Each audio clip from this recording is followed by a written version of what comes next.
Hi there! In this short tutorial, we are going to learn how to create such kind of site shortcuts on Windows. If I press on it, it opens directly YouTube site. And this one is Canva site. So let's do it. If this tutorial is useful for you, like and subscribe us. I delete the old ones and we recreate it. Just go any site you want to create its shortcut and press on three-dot menu. Here, go to Save and Share. And here press on Create Shortcut.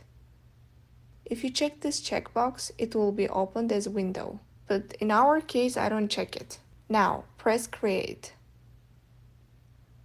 And here is our shortcut. We hope you like it and share it with your friends. Comment below your opinion whether this tutorial helped or not. Thank you for watching and supporting us. Ta-ta for now!